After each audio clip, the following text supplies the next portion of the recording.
vamos a comenzar esta nueva sección de Daniel, que está en el capítulo 7, así que mientras bajan los niños podéis buscar en el libro de Daniel el capítulo 7. En cierta forma, el mensaje de esta mañana está resumido en lo que acabamos de cantar dos veces. En este cántico, en este coro, está la esencia, el corazón mismo del mensaje que Dios nos da aquí por el profeta Daniel en el capítulo 7. Pero como vamos a ver, nos parece muchas veces más complicado, más difícil de entender que como lo hemos cantado. Pero vamos a intentar verlo con los ojos y la claridad que nos da Dios en toda su palabra. Este capítulo 7 de Daniel. Dice así la palabra de Dios en Daniel 7. En el primer año de Belsasar, rey de Babilonia, tuvo Daniel un sueño y visiones de su cabeza mientras estaba en su lecho. Luego escribió el sueño y relató lo principal del asunto. Daniel dijo: miraba yo en mi visión de noche, y he aquí que los 4 vientos del cielo combatían en el gran mar, y 4 bestias grandes, diferentes la una de la otra, subían del mar. La primera era como león, y tenía alas de águila. Yo estaba mirando hasta que sus alas fueron arrancadas, y fue levantada del suelo, y se puso enhiesta sobre los pies a manera de hombre, y le fue dado corazón de hombre. Y he aquí otra segunda bestia, semejante a un oso, la cual se alzaba de un costado más que del otro, y tenía en su boca 3 costillas entre los dientes. Y le fue dicho así: levántate, devora mucha carne. Después de esto miré, y he aquí otra, semejante a un leopardo, con 4 alas de ave en sus espaldas. Tenía también esta bestia 4 cabezas, y le fue dado dominio. Después de esto miraba yo en las visiones de la noche, y he aquí la 4ª bestia, espantosa y terrible, y en gran manera fuerte, la cual tenía unos dientes grandes de hierro, devoraba y desmenuzaba, y las sobras hollaba con sus pies. Y era muy diferente de todas las bestias que vi antes de ella, y tenía 10 cuernos. Mientras yo contemplaba los cuernos, he aquí que otro cuerno pequeño salía entre ellos, y delante de él fueron arrancados 3 cuernos de los primeros, y he aquí que este cuerno tenía ojos como de hombre, y una boca que hablaba grandes cosas. Estuve mirando hasta que fueron puestos tronos, y se sentó un anciano de días, cuyo vestido era blanco como la nieve, y el pelo de su cabeza como lana limpia. Su trono llama de fuego, y las ruedas del mismo fuego ardiente. Un río de fuego procedía y salía delante de él. Millares de millares le servían, y millones de millones asistían delante de él. El juez se sentó, y los libros fueron abiertos. Yo entonces miraba a causa del sonido de las grandes palabras que hablaba el cuerno. Miraba hasta que mataron a la bestia, y su cuerpo fue destrozado y entregado para ser quemado en el fuego. Habían también quitado a las otras bestias su dominio, pero les había sido prolongada la vida hasta cierto tiempo. Miraba yo en la visión de la noche, y he aquí con las nubes del cielo venía uno como un hijo de hombre, que vino hasta el anciano de días, y le hicieron acercarse delante de él. Y le fue dado dominio, gloria y reino, para que todos los pueblos, naciones y lenguas le sirvieran. Su dominio es dominio eterno, que nunca pasará, y su reino uno que no será destruido. Se me turbó el espíritu, a mí, Daniel, en medio de mi cuerpo, y las visiones de mi cabeza me asombraron. Me acerqué a uno de los que asistían y le pregunté la verdad acerca de todo esto, y me habló y me hizo conocer la interpretación de las cosas. Estas 4 grandes bestias son 4 reyes que se levantarán en la tierra. Después recibirán el reino los santos del Altísimo, y poseerán el reino hasta el siglo, eternamente y para siempre. Entonces tuve deseo de saber la verdad acerca de la 4ª bestia, que era tan diferente de todas las otras, espantosa en gran manera, que tenía dientes de hierro y uñas de bronce, que devoraba y desmenuzaba, y las sobras hollaba con sus pies. Asimismo, acerca de los 10 cuernos que tenía en su cabeza, y del otro que le había salido, delante del cual habían caído 3. Y este mismo cuerno tenía ojos y boca que hablaba grandes cosas, y parecía más grande que sus compañeros.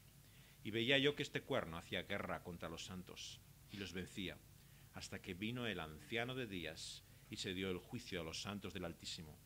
y llegó el tiempo y los santos recibieron el reino. Dijo así: la cuarta bestia será un cuarto reino en la tierra, el cual será diferente de todos los otros reinos, y a toda la tierra devorará, trillará y despedazará.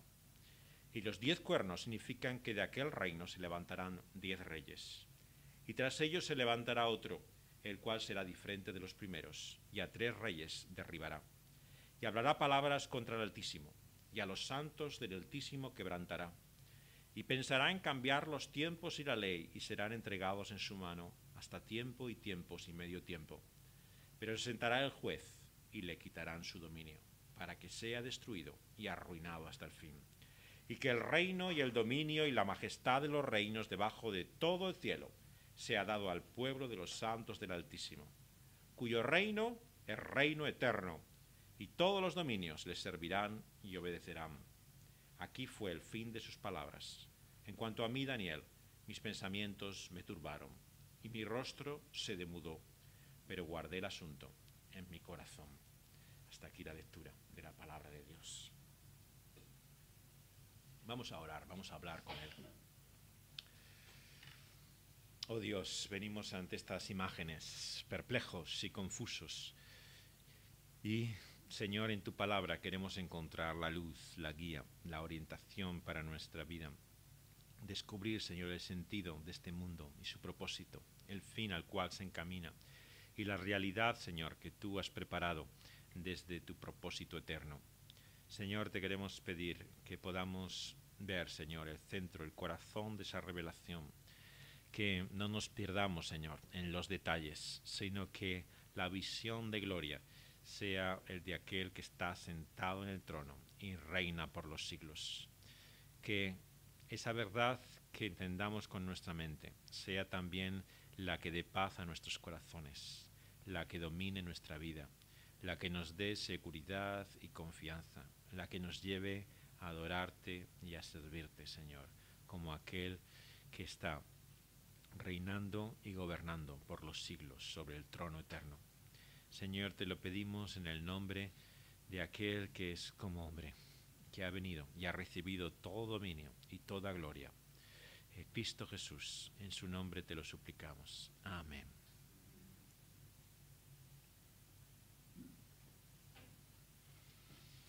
No sé cuántas veces en el cine hemos visto el mundo destruido. Parece una curiosa pasión la que tienen siempre los creadores de Hollywood en destruir el mundo de una y otra manera.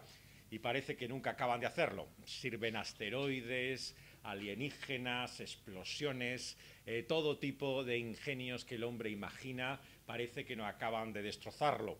Pero una y otra vez hay como ese empeño. Se acerca también el final de un año, pero para muchos, según su mente calenturienta, el final también del mundo mismo. Nuevamente volvemos a escuchar sobre especulaciones de un calendario maya, que no solamente acabaría en este año, en el 21 de diciembre, sino que acabaría toda la historia del mundo, según la peculiar interpretación que algunos hacen de ese calendario. Y una y otra vez escuchamos historias acerca del fin. Provoca un temor, angustia, inquietud, y de alguna manera es como si todos presintieran que esto tiene que acabar de alguna manera, que no va a ser para siempre. La gran duda es si esto va a acabar, como decía el poeta, con un estallido o con un gemido, pero sin duda que todos dicen que esto tiene que acabar de alguna manera. La realidad, sin embargo, para otros que lo observan es que el mundo está desde que han venido a él y lo dejan una y otra generación más o menos como lo encontraron, y se muestran escépticos ante todos estos mensajes apocalípticos. Otros muchos vemos que no se sienten ni mucho menos impresionados por esto. Como el apóstol Pedro, realmente se burlan y desprecian estas profecías porque entienden que lo que hoy tenemos se mantendrá mientras nosotros estemos aquí. Pero de cualquier manera, nos encontramos aquí con esta visión que aquí nos da el profeta Daniel. Una visión con imágenes que tantas veces han calentado la mente, han confundido y dejado perplejos a los creyentes a lo largo de los siglos. Creo que era Alicia en el País de las Maravillas, en el famoso cuento infantil, quien le decía el conejo, me parece. ¿De qué sirve un libro si no tiene imágenes, si no tiene ilustraciones, si no tiene dibujos, ¿no? Chesterton, un escritor también convertido a la fe cristiana en esa poco después, decía que no os creáis nada que no se pueda contar con dibujos. Y de alguna forma no solamente la verdad de la vida está encerrada en esas historias que conocemos desde niños, sino que la existencia misma, en esta revelación que encontramos en Daniel, está en estos cuadros, en estas escenas que se pasan entre nosotros como si fueran realmente en una pantalla de cine, una escena detrás de otra. ¿Cómo interpretar, entender y leer estas imágenes proféticas? Al entrar en esta sección, en el capítulo 7, entramos realmente en la segunda parte del libro de Daniel, en la forma en cómo está narrado. No así como está escrito originalmente. El idioma cambia al final de este capítulo. Todavía no estamos en el idioma del arameo, que es la lengua en la cual se escribe el resto del libro de Daniel.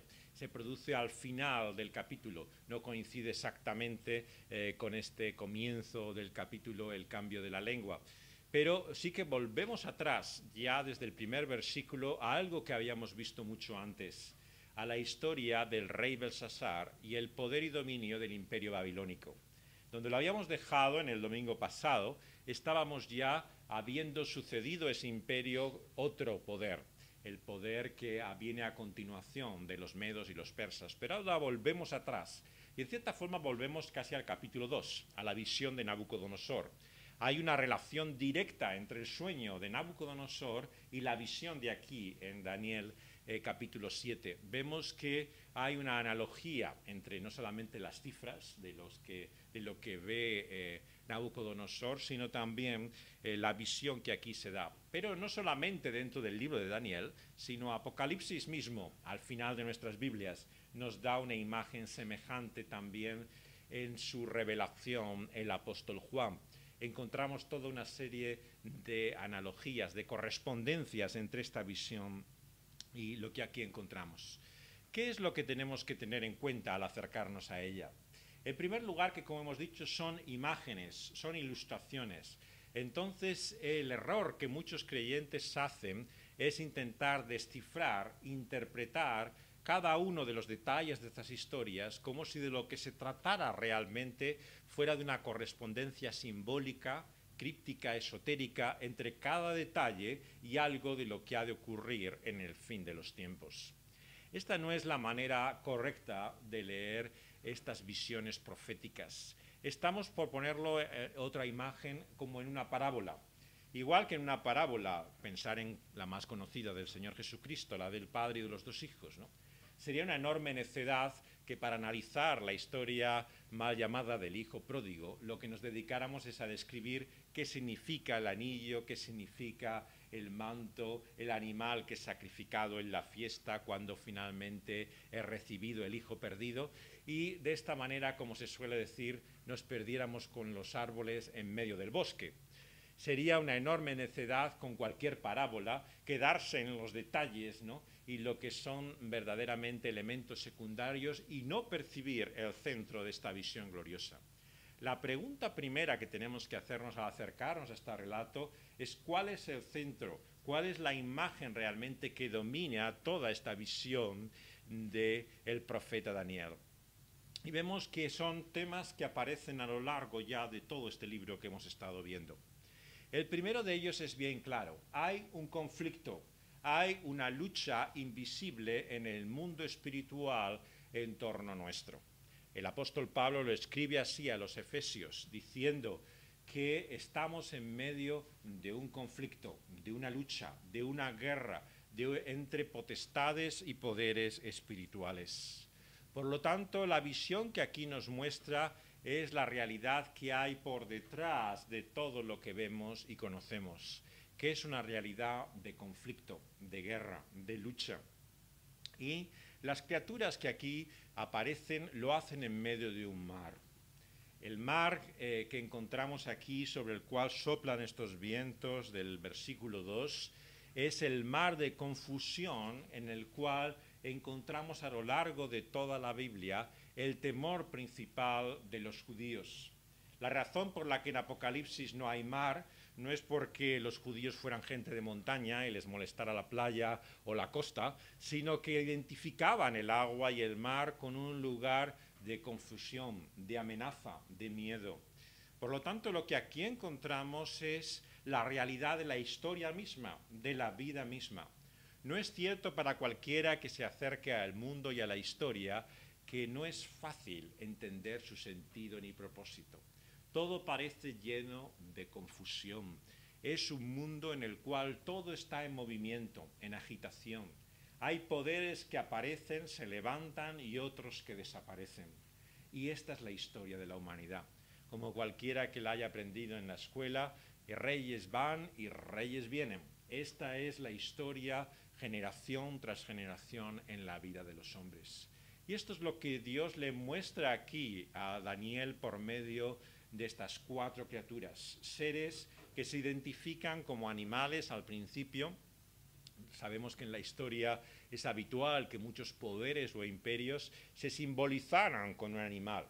Todavía lo hacen hoy. Sabéis que los Estados Unidos tiene el águila, por ejemplo, como el símbolo, igual que muchos poderes imperiales a lo largo de la historia. Los rusos lo tuvieron durante mucho tiempo en el oso, también con el que se ha identificado con frecuencia. Y así diferentes naciones han utilizado animales para identificar quiénes son. Es cierto que esto cambia a lo largo de la historia. Benjamin Franklin, uno de los padres de la nación americana, decía que el símbolo para Estados Unidos debía ser mejor el pavo que han celebrado en la fiesta de Acción de Gracias, pero no parecen muy orgullosos los americanos de tener un pavo en su escudo, prefieren un águila, que suena más terrorífica. Pero realmente los símbolos cambian, pero siempre representan la realidad de la aspiración, del poder, de la ambición imperial, de llegar a ser alguien en medio de la historia. La primera criatura que encontramos es un león, la criatura que definimos más claramente, pero tiene alas de águila. Están combinadas aquí rápidamente su fuerza y su poder. No es sorprendente que en otros lugares de la profecía bíblica, Jeremías, Ezequiel, lo identifican también así como encontramos acá con la realidad de Babilonia. Son imágenes con estos animales con las cuales se suele representar el poder de Babilonia. En el capítulo 2 de este libro vemos también que esta es la visión que le da en primer lugar a Nabucodonosor. Dios le ha dado a Babilonia ese poder que tiene. Y vemos que, sin embargo, sus días están contados. Belsasar, como vemos, vio la escritura en la pared, el destino escrito del fin de su imperio. Le serían arrancadas sus alas, levantado del suelo, fue puesto en yesto sobre los pies a manera de hombre y se le dio un corazón de hombre. Aquí la humanidad se muestra en su debilidad, en su vulnerabilidad, como un poder humano, y todo lo humano finalmente tiene su fin, no es para siempre. Y así se lo mostró Dios a Nabucodonosor. Es la visión que tenía claro Daniel desde el principio que tenía acerca de Babilonia. Los judíos en el exilio podían pensar que ese imperio era para siempre, pero Dios le decía a Daniel que sus días estaban contados, que desaparecería igual que apareció aquel poder. Y así lo vio también a continuación. Otra segunda bestia apareció también semejante a un oso, que se levantaba como un costado más que del otro, probablemente como en una gesto, una postura de combate. Tenía en su boca costillas ya entre los dientes y estaba con una voz de fondo que le llamaba a devorar mucha carne. Y después de esto mira otro semejante a un leopardo con 4 alas de haba en sus espaldas, que también tenía 4 cabezas, y le fue dado dominio.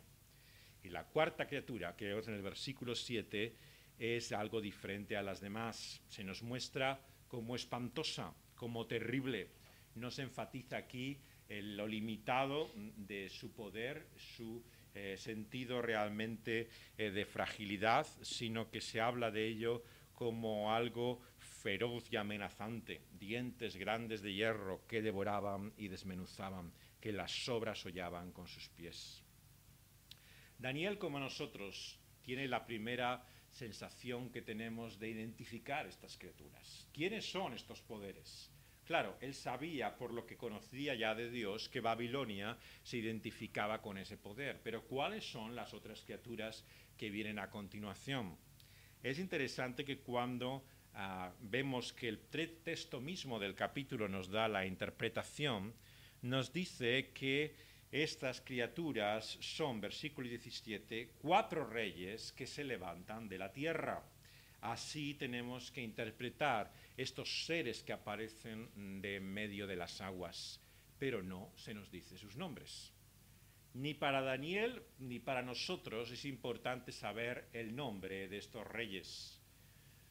Podemos pensar que Nabucodonosor fuera el primero, ¿no? A continuación, muchos han expresado también el orden que vemos en esta misma época de la historia que se da entre el gobierno de medos y de persas, ¿no? Que corresponde a Darío, al periodo anterior, y luego a continuación muchos piensan por la rapidez, por la velocidad de esta tercera criatura con alas, el leopardo, en Grecia y en el enorme imperio que creó Alejandro Magno. Pero nuestro texto no identifica realmente a estas personas. Por eso ha habido maestros y comentaristas de la Biblia que han diferido en cuanto a la identificación de estos 4 reyes. Si bien hay muchos que dicen que se refiere a Babilonia, a medos y persas y griegos, otros piensan realmente que se refiere a Roma en el último lugar, mientras que otros piensan que es Grecia la que aparece al final. Y encontramos también diferencias entre aquellos que a continuación nos describen, ¿no? Cada uno de esos cuernos que aparecen en la criatura como si fueran diferentes poderes o épocas de la historia.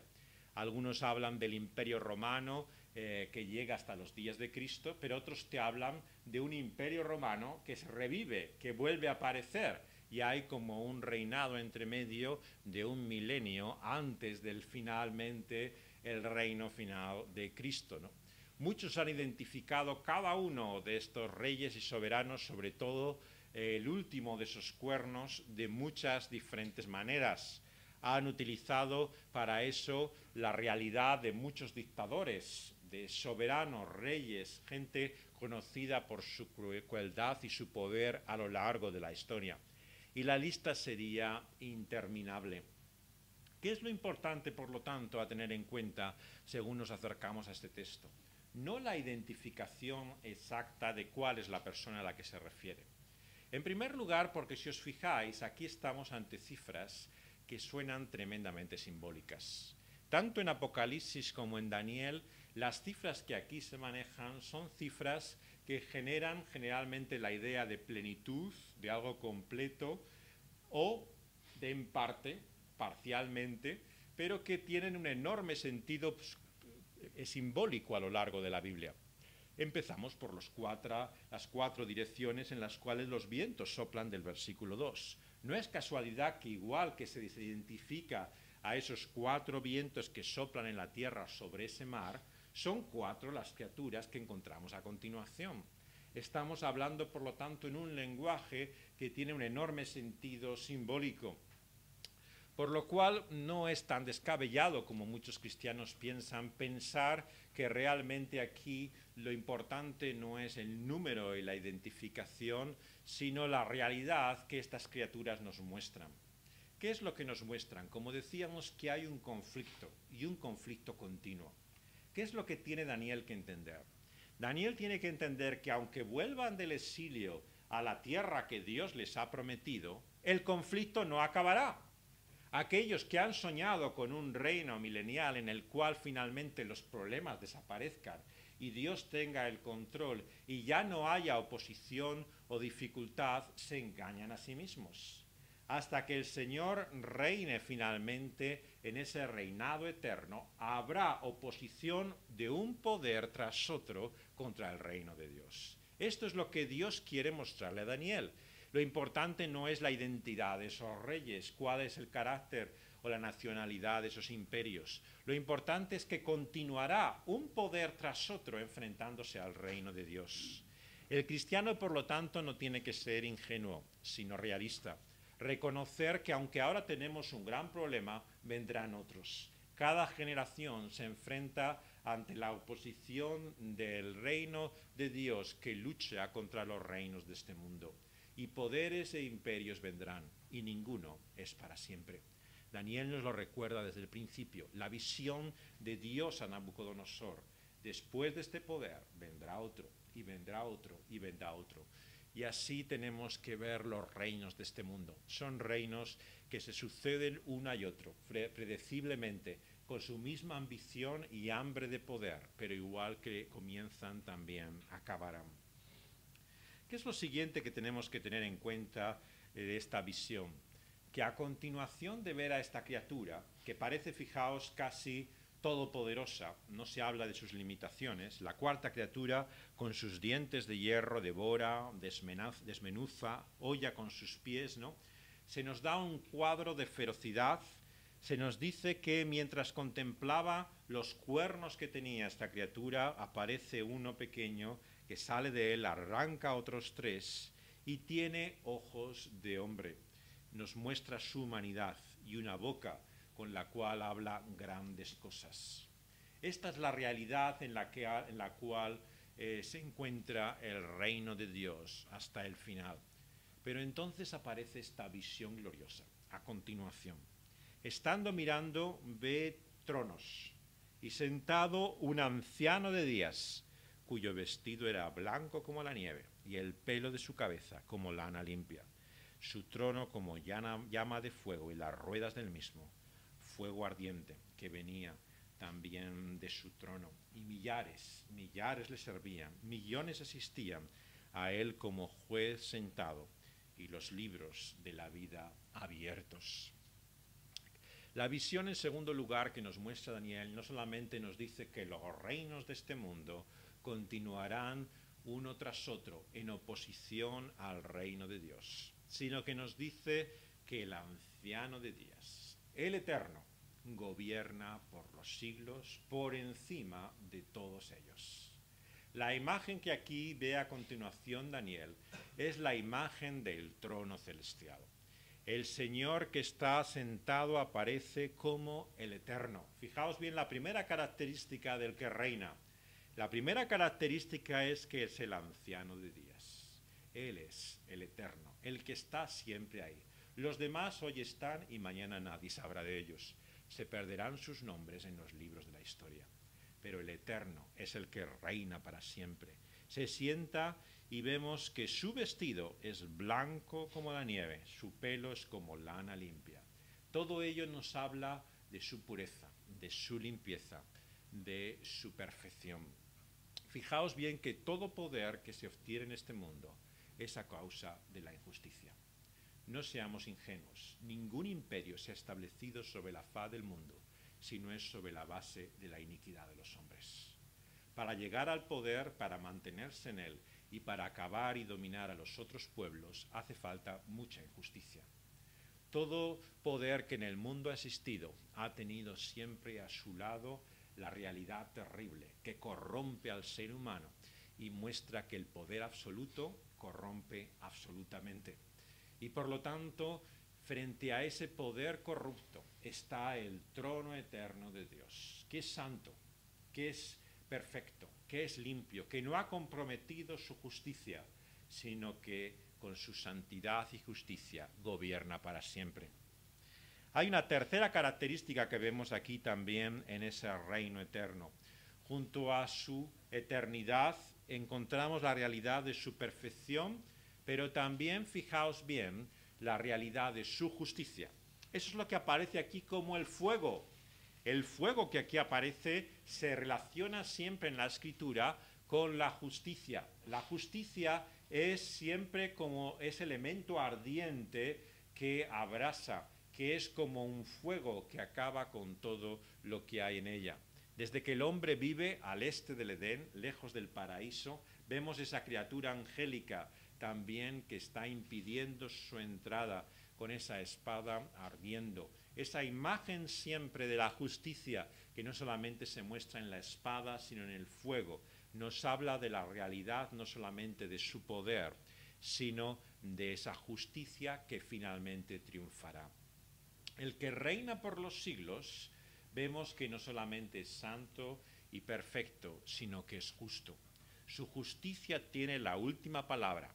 El mundo ahora y los reinos, poderes e imperios de este mundo, finalmente ante su medida, ante su balanza, son declarados injustos. Pero un día la justicia vencerá. No es la impiedad, la iniquidad y el mal quien tiene la última palabra. Dios en su palabra nos muestra que Él se ha guardado en la última palabra. La justicia prevalecerá al final. No podemos pensar que siempre será así, que el malo se salga con la suya. Todos responderán ante el juez. Así es como nos lo muestra. El que está sentado en el trono es el que juzga. Los libros son abiertos y allí vemos la realidad de su vida desnuda y puesta frente a ellos. Vemos entonces que de ese que reina, que es juez sentado, hay millares de millares que les sirven, millones asisten delante de él. Pensar en Daniel, él solo, en medio de ese imperio que desconocía a ese que reina y gobierna por los siglos, que no creía, ni adoraba, ni confiaba en él. ¿Cuántas veces no se sentiría como los creyentes han experimentado? Solos, solos en un mundo que no le reconoce, que no sabe ni vive a la luz de esta realidad. Pero el Señor nos abre las puertas de los cielos. La profecía nos abre las ventanas de la gloria para mostrar que no estamos solos. Millares, millones están en torno a ese trono. Hemos comenzado con las palabras de Hebreos. En Hebreos nos dice que nos hemos acercado a este trono con millares, multitudes que se reúnen en torno a su trono de gloria, a adorarle y reconocerle. Por lo tanto, nunca pensemos que estamos solos. Su visión de gloria nos da otra perspectiva diferente. Entonces escuchó de repente el sonido de las palabras del que hablaba, de ese cuerno, y nos habla de sus pretensiones, de la forma en la cual se engrandece a sí mismo. El poder humano siempre tiene esa característica. Es fundamentalmente la autoconfianza que las personas tienen en sí mismos. Por eso es que no hay ningún poderoso que sea humilde.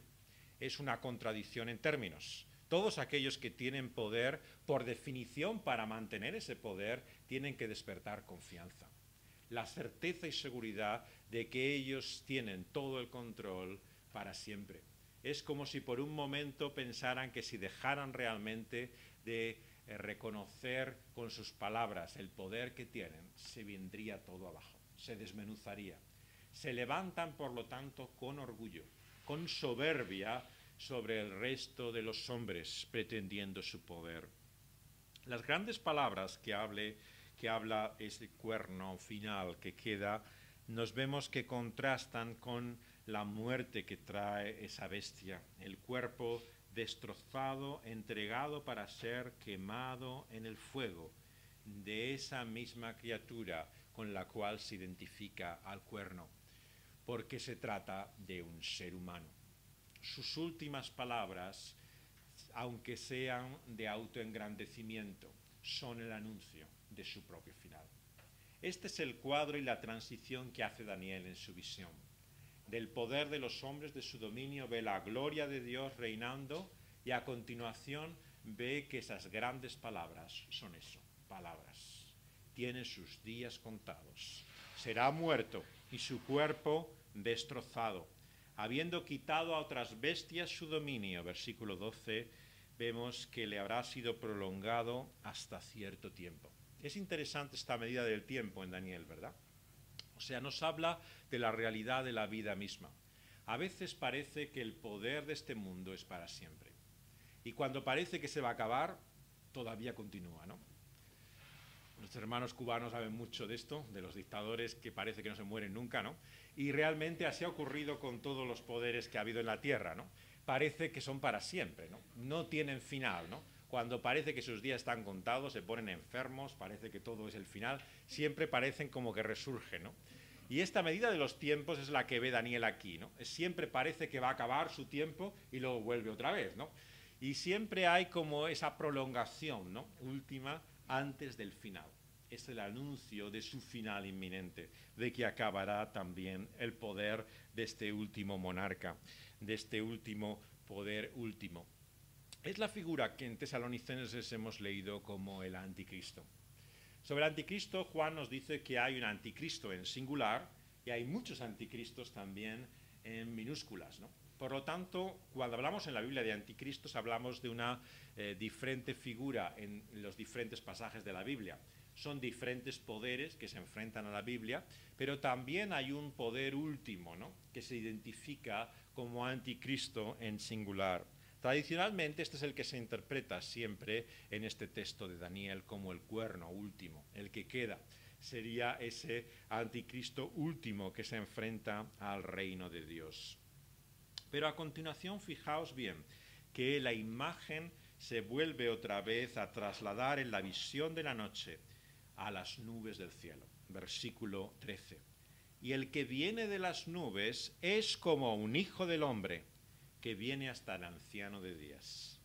Le hace acercarse delante de él, y él le da a aquel que es como un hombre dominio, gloria y reino. Versículo 14.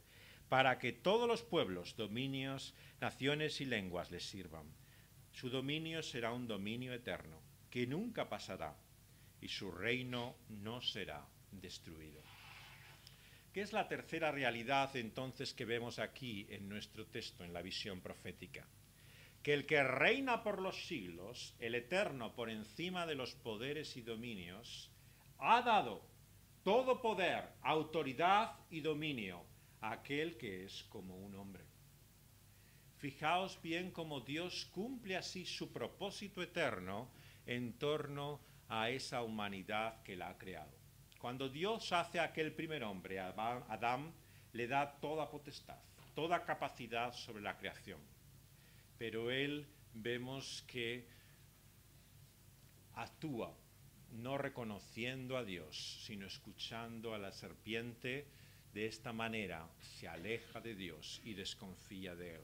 Se intenta buscar su propio conocimiento y sabiduría al tomar del fruto prohibido y se enfrenta y revela frente a Dios.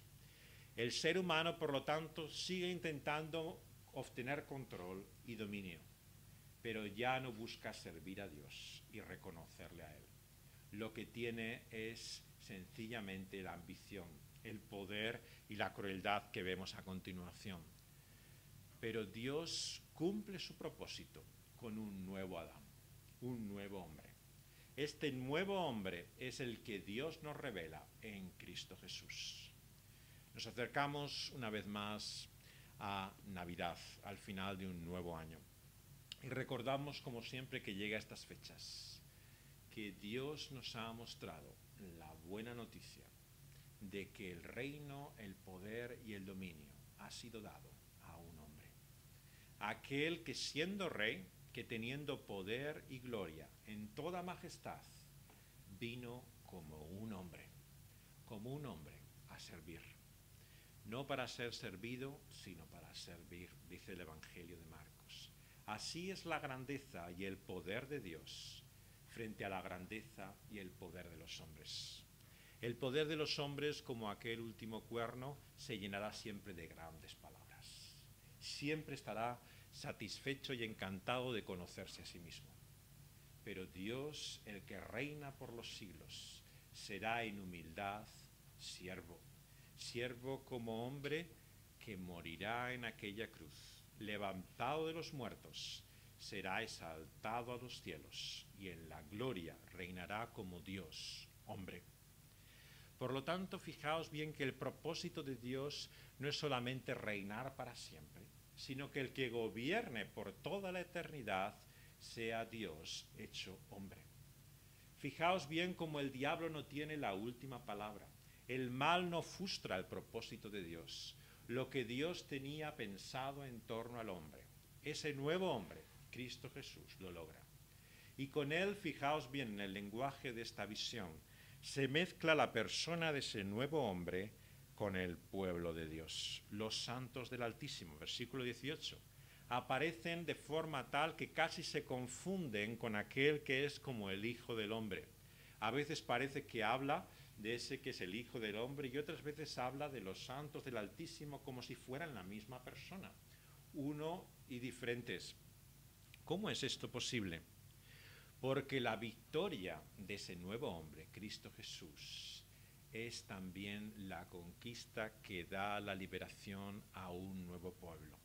Aquellos que son santificados, limpiados, justificados por Él que es el justo, participan, forman parte también de ese reino y de ese gobierno eterno. Fijaos bien, por lo tanto, que Dios ha querido que la eternidad esté gobernada, no por seres extraterrestres, no por ángeles que vivan entre los hombres y Dios que puedan gobernar mejor este mundo, sino por Dios hecho hombre. Por eso, cuidado como hablamos de la humanidad. La humanidad no es una transición, es simplemente un paso, un paréntesis en la historia del universo.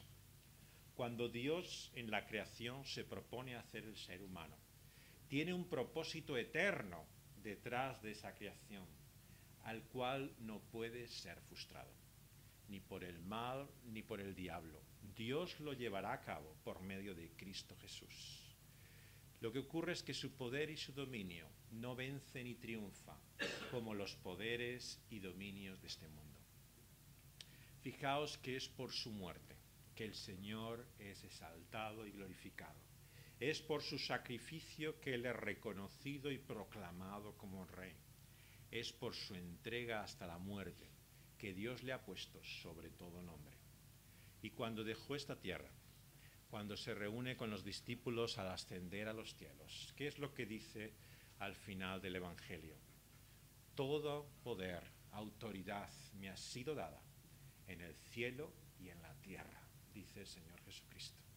Él ha triunfado, Él tiene ya toda la autoridad y la última palabra. ¿Qué es entonces el mensaje final de nuestro pasaje, de esta visión profética? Que el que reina, reina desde la eternidad y para siempre, por medio de Cristo Jesús. Por lo tanto, hay alguien que está sentado en el trono, hay alguien que gobierna y reina por los siglos, y es el que ha dado su vida en la cruz, Cristo Jesús. Por lo tanto, nunca penséis en el reino solamente en términos futuros. Es el error de muchos cristianos. Han reducido el reino a algo que vendrá al final de los tiempos, aunque se adelante en un milenio temporalmente, pero no será hasta la segunda venida de Cristo que Él reina. No es así como el Evangelio nos presenta al Señor Jesucristo. Nos dice, el reino de los cielos se ha acercado. Cuando viene el Señor Jesucristo, les muestra que el reino de Dios está entre ellos. ¿Qué ocurre? Que su reino no crece, gobierna y tiene dominio de la manera que los hombres lo hacen, sino que es por su sufrimiento, su entrega, que su reino crece y se extiende en medio de la faz de la tierra. Es como la semilla de mostaza, despreciada y para muchos ignorada, pero que un día dará lugar a su reino eterno. Así Dios está extendiendo, haciendo crecer su reino. Los tiempos en esta visión profética nos hablan de la realidad que empieza ya desde el comienzo y que al final tiene su consumación. Estamos en un proceso, en la extensión de ese reino que crece junto a los reinos de este mundo que dominan en torno a él, pero que tiene finalmente la última palabra. En esta visión gloriosa, por lo tanto, se destacan varias cosas finalmente de este reino. Fijaos bien que se nos dice que ese reino que el Dios le ha dado, el eterno, a aquel que es como hombre, el Hijo de Hombre, el título que el Señor Jesús utilizó en el Evangelio y una y otra vez para hablar de sí mismo, es el título mesiánico por excelencia de Daniel. ¿Qué nos dice acerca de él? Nos dice de él que le fue dado dominio, gloria y reino. El reino que Dios tiene por Cristo Jesús es un reino que se caracteriza por su poder, por su dominio, por su control. Por lo tanto, no debemos ver las cosas y acontecimientos de esta vida como si nadie tuviera control sobre ellas. Lo que nos muestra Dios en su palabra por medio de Daniel es que Dios tiene control sobre todas las cosas y lo hace por medio de Cristo. Cristo reina. Por lo tanto, la peor lectura que se puede hacer de la profecía y el Apocalipsis es pensar realmente que debemos tener miedo, temor, angustia. Precisamente el mensaje apocalíptico es que Él reina. Por lo tanto, a diferencia de los temores que una y otra vez albergan a la humanidad sobre un fin del mundo, cuando la Escritura y el Evangelio nos habla del fin del mundo, es para decir que Él tiene control, que no hay nada que se escape a su dominio, que no debemos tener miedo. En segundo lugar, ¿qué nos dice además de su dominio, de su gloria y de su reino? Que es universal, para que todos los pueblos, todas las naciones, todas las lenguas les sirvan. El reino de Dios no se identifica con ninguno de los reinos de este mundo. Es cierto que Dios ha bendecido a pueblos y naciones de una forma excepcional en medio de la historia. Lo ha ocurrido en medio de lo que fue Inglaterra en siglos pasados, como puede serlo ahora en Estados Unidos. Pero no podemos identificar ningún reino, poder, dominio o imperio con el reino de Dios en este mundo. Su reino es universal. No se limita a ninguna lengua, pueblo o nación. Ha sido el error de muchos creyentes a lo largo de la historia, el pensar que porque Dios había dado una posición especial a un pueblo, porque habían tenido tales bendiciones y recibido tal poder, es que Dios estaba haciendo su propósito por medio de ese reino, dominio e imperio. Pero lo que nos dice Daniel es todo lo contrario. Todo reino, todo poder e imperio, incluso aquellos que les gusta llamarse cristianos o que sirven a Dios, tiene su fin, porque su reino y poder es universal. No se sujeta a las leyes y al poder de los hombres. Se extiende sobre toda la faz de la tierra. Es un reino invisible en el sentido de que no se identifica con uno, sino que se extiende universalmente. Una última característica. Ese dominio es eterno, versículo 14. Nunca pasará. Su reino no será destruido.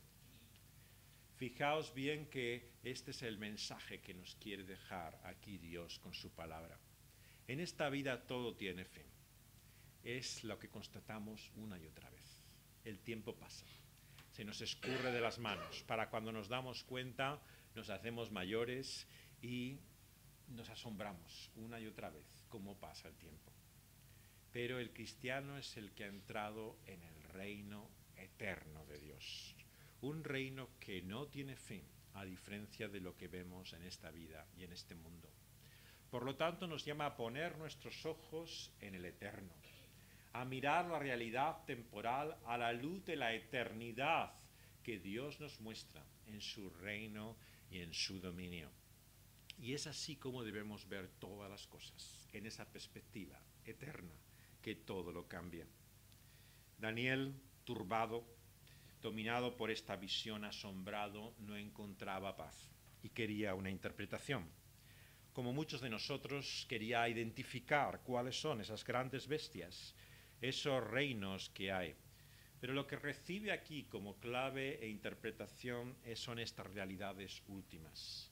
Las realidades de que reyes se levantarán en la tierra, pero finalmente el reino será para los santos del Altísimo. Que el reino será eternamente y para siempre. Eso es lo que Daniel y nosotros necesitamos saber. Daniel quería saber más, quería saber cuál era esa cuarta bestia, cuál sería esa criatura espantosa de dientes de hierro, de uñas de bronce, que todo lo hollaba, qué serían esos 10 cuernos que había en su cabeza, y ese otro que había salido, que había hecho caer 3 y que hablaba grandes cosas, y veía que ese cuerno hacía la guerra contra los santos y lo vencía, hasta que vino ese anciano de días y le dio el juicio a los santos del Altísimo, y los santos recibieron el reino. Y lo que le dice a Daniel y nos dice a nosotros es que la cuarta bestia será un reino en la tierra que será diferente de otros reinos. Devorará, trillará, despedazará, y los 10 cuernos son como 10 reyes, y tras ellos se levantará otro, el cual será diferente, y a 3 reyes derribará, que hablará palabras contra el Altísimo, y a los santos del Altísimo quebrantará, que pensará en cambiar los tiempos y la ley, y serán entregados en su mano hasta tiempos y medio tiempo. Pero se sentará el juez y le quitará su dominio, para que sea destruido y arruinado hasta el fin. Que el reino, el dominio y la majestad de los reinos debajo de todo el cielo sea dado al pueblo de los santos del Altísimo, cuyo reino es reino eterno, y todos los dominios les servirán y obedecerán. Este es el fin de sus palabras. Lo que necesitamos saber, por lo tanto, no es la identidad, no es saber cuál es realmente ese último rey que se levante como anticristo ante Dios y su poder. Lo que tenemos que saber es que su poder ha sido ya anunciado como destruido. Acabará y será dominado porque solamente hay uno que reina y gobierna. Nos da igual los anticristos que en este mundo haya y vendrán en el tiempo futuro. Nos da igual el poder que tengan o sus grandes palabras. Son una realidad que los reinos se enfrentarán contra el reino de Dios y los poderes de los hombres están en contra de su voluntad. Pero quien tiene la última palabra es Dios y su reino en Cristo Jesús. Por lo tanto, como Daniel, tendríamos que ser también turbados en nuestros pensamientos, nuestro rostro demudado, pero guardar este asunto en nuestro corazón. La profecía nos es dada también para que podamos no solamente meditar sobre ella, para intentar descubrir, comprender su sentido, sino para percibir lo que significa que Dios reina, su dominio y su soberanía. ¿Qué significa eso en nuestra vida? Significa que los problemas que tú y yo tenemos, que la realidad de lo que ahora vivimos es una realidad temporal. El reino de Dios experimentará sufrimiento, dolor, persecución y muerte. En ninguna parte Dios nos ha prometido o anunciado otra cosa. Hasta el final, el creyente habrá de pasar por tribulaciones. Pero lo importante no es por qué sufrimos. Lo importante es que Él reina. La pregunta del creyente no es realmente por qué, sino el hecho de que Dios nos muestra su poder y dominio sobre todas las cosas. Y ni la muerte ni la vida nos podrán separar del amor de Dios en Cristo Jesús. El que reina por los siglos es el que nos ama. Nunca olvidemos esto. El que está sentado en el trono es el Cordero, el que ha dado su vida por nosotros. ¿Y crees tú que si Él, el Todopoderoso, ha bajado a este mundo, ha sufrido por ti, ha sangrado, ha llorado, ha padecido en su propio cuerpo cada una de sus heridas a causa de tus ofensas e injusticias, de tus delitos, ha sido molido y destrozado en la cruz del Calvario? ¿Lo ha hecho para dejarte así, tal y como estás ahora? Si el Señor ha venido a hacer esa obra por nosotros, el Señor no nos dejará en la situación en que estamos. Ese mismo Señor que ha venido volverá, y volverá y nos librará de todos nuestros males. Hará que ese mal que todavía hay en nosotros desaparezca. Hará que todo lo que se enfrenta contra Él y su propósito acabe, y hará que nosotros podamos conocer la santidad última de la que aquí nos habla, como hijos del Altísimo, como parte de su reino. Por lo tanto, cuando miramos al que está sentado en el trono, vemos al que nos ha amado, y nos ha amado hasta el final. Se ha hecho todo por nosotros. ¿Qué nos dice Pablo en Romanos 8? si Él nos ha entregado y sacrificado hasta su propia vida por nosotros? ¿Cómo no nos dará Dios con Él también todas las cosas? Que hay muchas cosas que nos faltan y echamos de menos, que tenemos necesidad y nos sentimos privados de ellos, que quisiéramos ser realmente diferentes. Pero cuando miramos a Él, vemos que si Él nos ha dado todo en Cristo Jesús, ¿cómo no nos dará todas las cosas también por medio de Él? Vamos a pedírselo a Él, vamos a rogárselo. Señor y Padre nuestro, te queremos pedir confianza, la seguridad y certeza de saber que tú reinas, que estás en control de todas las circunstancias y acontecimientos. Señor, quita de nosotros toda incredulidad, toda sospecha, toda desconfianza de que vivimos en un mundo, Señor, que está destinado a su ruina y a su fin a causa del mal y el pecado. Llena nuestra visión de la grandeza, el poder y la gloria del reino final, que haga disminuir, empequeñecer, Señor, todo lo que lo amenaza, todo lo que parece frustrar tu propósito, todo aquello que nos parece que es para siempre. Que entendamos que es una realidad sobre la cual tú has vencido, que tienes la última palabra, Señor, sobre esta creación, y que ni un milímetro de ella, ni una pequeña parte, Señor, dejarás que quedará en manos del mal y del maligno. Tú tienes capacidad y poder para redimir todas las cosas. Señor, sabemos que los que se enfrentan a ese reino, los que se levantan contra ti, no tienen futuro. Y tú anuncias la realidad de tu juicio, un juicio que alcanza a toda la humanidad. Pero, Señor, cuando buscamos nuestra justicia en Cristo Jesús, tenemos la certeza de que podemos ser libres ante ese tribunal eterno. Danos esa seguridad y certeza, que podemos mirar hacia aquel día, no con vergüenza y con temor, pensando que va a ser nuestra perdición, sino con la confianza de que aquel que nos juzgará es el que nos ha amado y se ha entregado por nosotros, el que ha pagado nuestro castigo, el que ha cumplido con la justicia que nosotros no hemos logrado realizar. Señor, te suplicamos también que podamos ver así ahora el mundo, a la realidad y la perspectiva de ese reino eterno. Que podamos relativizar, Señor, lo que tú en tu palabra relativizas.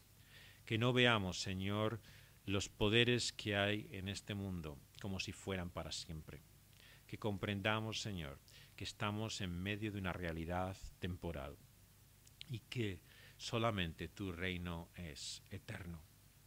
Señor, que no seamos indiferentes al destino de los hombres, que como Daniel podamos ser sobrecogidos, asombrados, conmovidos, Señor, porque el que gobierna y reina es como hombre. Señor, nada humano no es ajeno. Por eso, Señor, queremos suplicarte que tú nos des más misericordia, más compasión, Señor, por aquellos que viven bajo la ceguera, el dominio y la opresión, Señor, de todo lo que se levanta contra tu reino.